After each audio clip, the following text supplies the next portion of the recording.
orang tuanya 18 tahun, berarti lukanya 18 tahun kan, Habis uang maksimal. lumayan juga ya. Lumayan, jadi Lumayan bukan ya. berarti kalau dia 18 tahun hidup dengan orang tuanya, terus dia mau terapi 18 tahun juga, nggak gitu sih, hitungannya nggak gitu.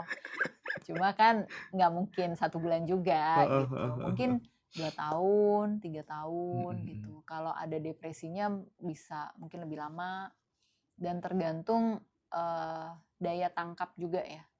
Daya tangkap tiap individu itu berbeda. Kalau orangnya daya tangkapnya bagus, dia gigih dan semangat untuk keluar dari nestapa penderitaannya, bisa lebih cepat.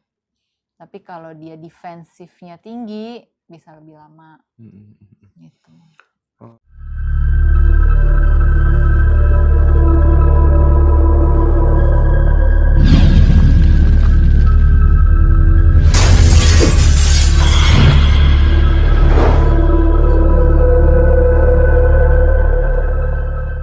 Rata-rata dia yang manipulatif, uangnya banyak juga gitu kan. Makanya tidak sedikit kan orang-orang NPD itu yang menduduki jabatan-jabatan seperti guru spiritual, buka komunitas, praktisi, coach gitu ya. Nah, sampai bisa sebegitunya, Kak Sem. Iya. Ya, manipulasi itu ada sisi baiknya juga sih. Kalau digunakan untuk hal yang positif ya. Karena modul terapi itu kan memang manipulatif. Oke. Gitu, untuk bisa meyakinkan, misalnya Mas Hendro gitu, ketemu aku gitu Hendra. kan. Hendra. Salah, sorry. Kalau ketemu aku gitu, terus Mbak Sam, aku mau belajar public speaking nih. Modulnya kan dibikin. Oh, kekurangannya apa nih? Kekuatannya apa nih? Gitu. Coba yuk kita latihan gini. Nah, cara aku meyakinkan Mas Hendra untuk bisa, yuk percaya yuk sama kemampuannya. Itu manipulatif loh. Iya. Kita mengkondisikan kan. Gitu. Tapi kalau jadinya negatif, itu yang merugikan bukan cuma diri kita tapi banyak orang. Oke. Jadi tadi mungkin ya yang bisa dilakukan teman-teman, pertama adalah mengenali diri dulu, self love dulu, yang penting jangan kebanyakan gitu ya. Baru kemudian nanti akan muncul keputusan-keputusan yang bijaksana gitu ya. Karena gini loh Kak Sem, kalau di dalam komunitas spiritual itu sampai kebanyakan nih mau keluar dari komunitasnya aja diancam-ancam. Pakai nama yang kamu nanti nggak bakal bisa berlimpah lagi, rezekimu nanti akan seret. Ditakut-takutin. Iya, ditakut-takutin. Jadi memang benar-benar pikirannya tuh dimanipulasi sama mereka gitu. Apa nih sarannya buat korban-korban yang, tapi juga jarang mereka yang menyadari hal itu gitu ya. Mungkin karena saking dalamnya dogma dan doktrin yang dimasukkan gitu ya. Dan dia menjelma menjadi figur otoritas gitu. Ya agak susah ya sebenarnya. Karena ini kan menyangkut dogma, menyangkut keyakinan, menyangkut banyak aspek lah gitu. Kalau kita kembali ke diri kita, kembali mengenali diri kita, kan kita akan menemukan kekuatan diri nih. Jadi kita bisa tahu ketika si rasa takut muncul, gimana sih caranya kita mendapatkan rasa aman untuk mengobati si rasa takut ini dengan cara yang bijak. Misal ya, ini misal aja gitu. Kalau aku pribadi kan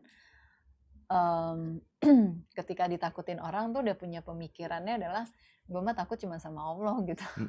Jadi mau ditakutin nanti ini nanti itu, iya nggak apa-apa gitu.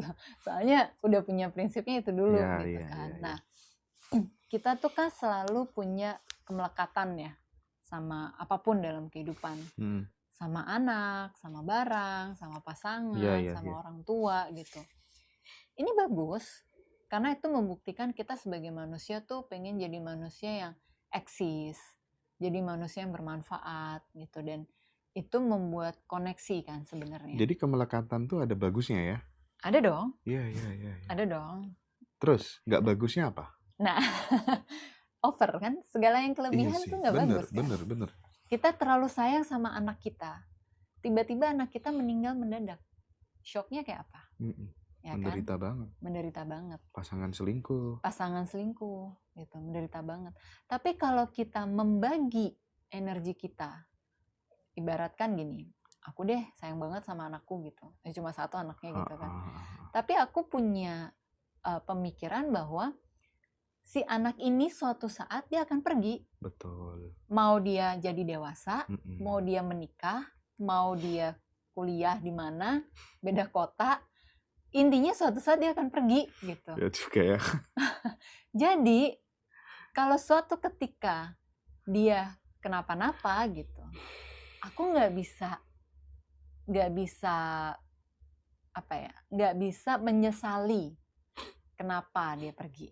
Jadi yang aku lakukan adalah di setiap hari gitu, ya sebisa mungkin memaksimalkan. Tapi maksimalkannya jangan berlebih. Ngajarinnya tetap yang benar. Kalau ngasih duit tetap ada batasannya. Iya. Berapa banyak gitu. Kalau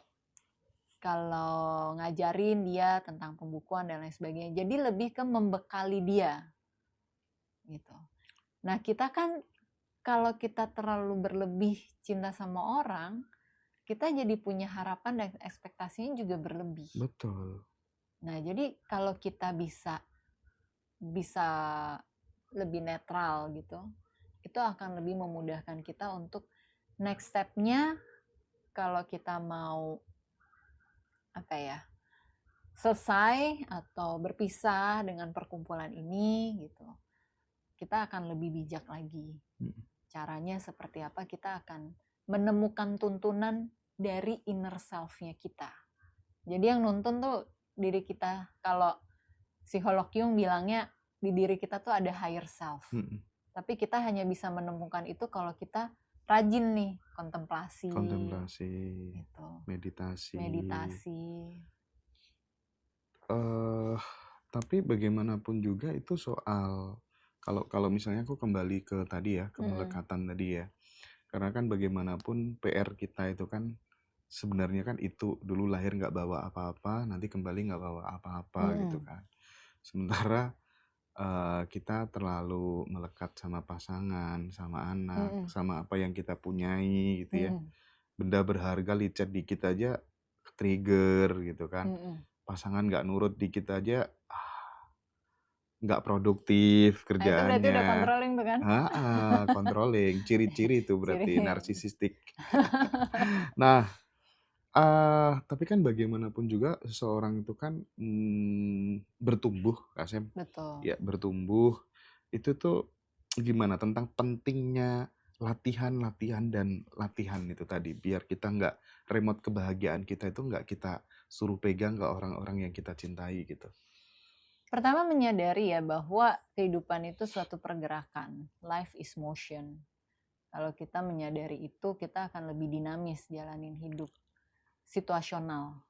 Jadi kita tuh sering menggeneralisir segala hal. Nah, ini yang bikin kita sulit bertumbuh.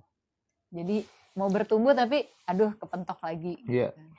Jadi mindset kita bisa membedakan, diferensiasi, mindset situasional yang kita bisa praktekkan, itu akan sangat membantu kita gitu, untuk bisa punya pemikiran yang luas, untuk bisa punya pemikiran yang open-minded, dan akhirnya bisa berkontemplasi. Biasanya tadi kalau Mas Hendra bilang pasangan salah dikit aja diomelin dan lain-lain gitu. Lah kan pasangan orang yang berbeda sendiri gitu. Nggak ada di dunia ini yang bisa kita kontrol kecuali diri kita. Betul, setuju. Itu kan, walaupun banyak yang berusaha ngontrol iklim, ngontrol cuaca gitu. Tapi kan kita dalam kapasitas apa bisa melakukan itu? Gitu. Pekerjaan kita berbeda-beda. Mungkin yang punya ilmunya, ya. Kemudian dari unsur budaya itu juga mempengaruhi kita terbentuk dogma-dogmanya seperti apa. Sehingga juga kita perlu bisa menjadi bijaksana ketika kita ada di suatu budaya tertentu, apakah narsisistik itu bisa dilihat sebagai narsisistik.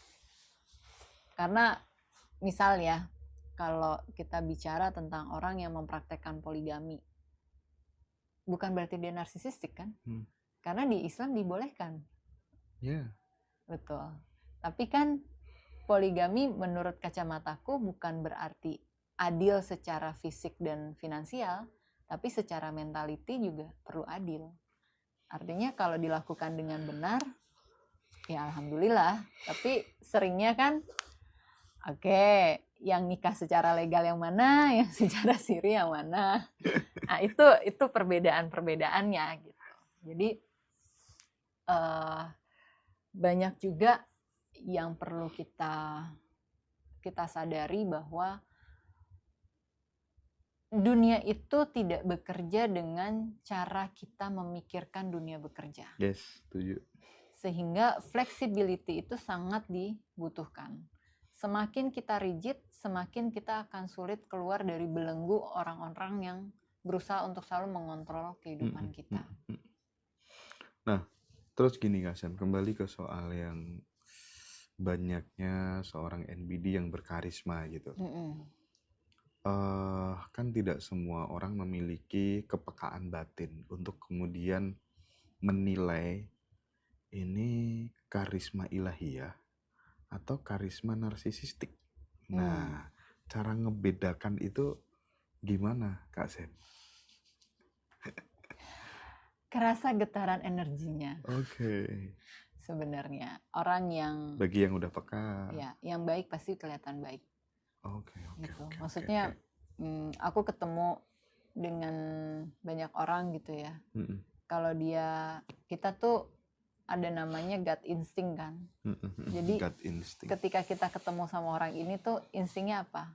Biasa aja, baik, atau kayaknya gue harus jaga jarak nih sama orang ini. Mungkin nggak tiba-tiba dia adalah narsisistik, tapi sekedar kita mungkin nggak cocok aja energinya sama orang itu. Jadi ya kita perlu menunjukkan diri kita dalam setting sosial tuh memang beda-beda. Karena ya tadi, supaya si energi ini nggak saling bertabrakan, tahu porsinya. Gitu. Dan balik lagi, yang ngontrol kan cuma diri kita. Iya. Gitu. Misalnya nih ya, orang yang paling jago ngomong kan marketingnya. Jago jualan gitu kan. Bisa meyakinkan orang dan lain sebagainya. Kalau kita di mall gitu ya, ditawarin sama marketing ini, tapi kita nggak punya keinginan untuk belanja, ya kan kita tinggal bilang makasih ya gitu. Itu udah boundaries. Nggak apa-apa juga kita nggak ambil brosurnya. Itu nggak membuat kita tampak buruk. Bukan berarti dikasih harus kita ambil, nggak. Kita bisa nggak, makasih ya, jalan aja gitu. Itu hal yang paling sangat sederhana. Oke. Masalahnya kita budayanya people pleaser kan. Asal Bapak senang. Betul. Terus ada nggak pengalaman Kak Sam menyembuhkan luka dan trauma batin karena akar yang sama tentang relationship dengan NPD ini? Banyak klienku yang punya ibu atau bapak NPD. Bapak ibu bisa NPD juga ya? Bisa. Semua orang bisa ya? Bisa. Jadi ya di rumah tangga aja. Gimana kalau ciri-ciri bapak ibu yang menderita NPD tuh? Yang merasa selalu benar gitu. Anaknya ada golden child-nya, ada black sheep-nya. Jadi dinamika di keluarga tuh pokoknya ada si anak yang paling menderita, ada anak si yang paling dibelain, nggak berimbang, nggak adil. Kemudian terlalu controlling, anaknya nggak pernah dikasih kesempatan untuk berkembang, tapi harus pokoknya asal bapak ibu gue senang, misalnya kayak gitu.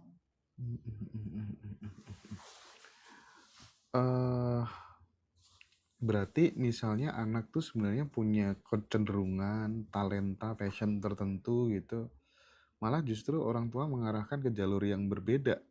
Bisa kayak gitu. Oke. Pendampingannya biasanya berapa lama, Kak Sam, kayak gitu? Untuk yang trauma dengan orang tua NPD, lama banget. Lama banget. Kalau mereka hidup sama orang tuanya 18 tahun, berarti lukanya 18 tahun kan? Habis maksimal. Uang lumayan juga ya. Lumayan, jadi Lumayan, bukan ya. berarti kalau dia 18 tahun hidup dengan orang tuanya, terus dia mau terapi 18 tahun juga, nggak gitu sih, hitungannya nggak gitu. Cuma kan nggak mungkin 1 bulan juga gitu, mungkin 2 tahun, 3 tahun gitu. Kalau ada depresinya bisa mungkin lebih lama, dan tergantung daya tangkap juga ya. Daya tangkap tiap individu itu berbeda. Kalau orangnya daya tangkapnya bagus, dia gigih dan semangat untuk keluar dari nestapa penderitaannya, bisa lebih cepat. Tapi kalau dia defensifnya tinggi, bisa lebih lama. Gitu. Untuk kemudian menjaga agar vibrasinya Kak Sam tetap tinggi gitu ya, supaya pada saat nanganin klien vibes-nya terasa dan mengena, kalimat-kalimatnya mampu menembus relung hatinya juga. Itu biasanya aktivitas apa yang dilakukan Sam? Apa? Wudhu. Wudhu. Aku tuh sering meditasi kan. Maksudnya Meditasi ya.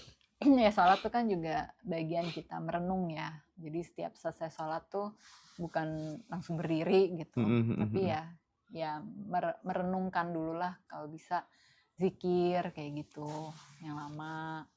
Lagi di jalan macet juga zikir gitu. Jadi ya sholat malam udah berapa bulan enggak sih? Tapi biasanya pasti ada sholat malam, kalau nggak sholat hajat, sholat tahajud, dengerin surat Al-Baqarah, terus benerin cakra gitu. Kalau udah banyak tuh kan kita harus keluarin juga energi residu, energi negatif yang nempel-nempel kita nggak lihat gitu. Iya. Jadi Kak Sam ini mu'alaf ya teman-teman. Sudah berapa tahun Kak Sam? Sudah 16 tahun. 16. Oh lama ya. Bukan kemarin loh. Bukan kemarin berarti, nggak mu'alaf berarti ya. Iya bener, adiknya Kak Darius. Tapi gini ya, tidak sedikit Kak Sam, mereka yang sholat, mereka yang zikir, bahkan mereka yang tahajud, itu tetap kok hatinya nggak tenang juga, banyak yang kayak gitu. Kenapa ya? Betul. Kenapa ya? Karena dilakukannya atas dasar apa? Kalau kita melakukannya atas dasar ketakutan, maka itu tidak bermakna. Tapi kalau kita melakukannya atas dasar kesadaran, itu akan jauh lebih bermakna. Contoh, bedanya yang based on kesadaran dan ketakutan gimana? Contoh ya.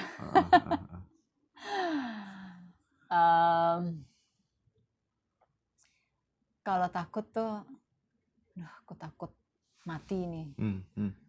Gitu ya. Udah deh, kata orang kalau kita zikir nama-nama Allah tuh bisa bikin kita lebih tenang gitu. Atau salawat bisa bikin kita lebih tenang. Kita zikir itu aja. Tapi zikirnya kan pasti cepet hitungannya. Nggak pakai feel gitu ya? Nggak ada.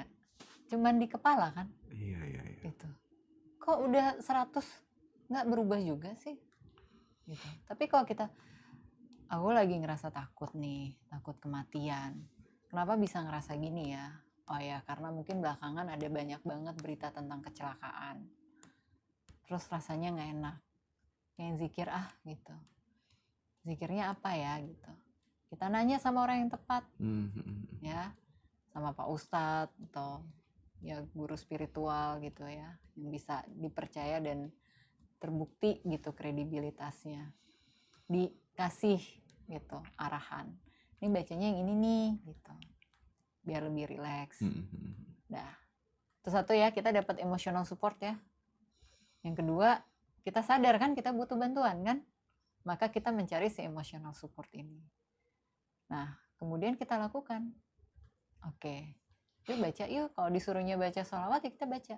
Tapi bacanya kan nggak cepet. Bukan ngejar si 100 harus selesai. Iya. Tapi kita mencari, memaknai, meresapi setiap bacaan itu. Akhirnya terasa, oh iya ya gitu.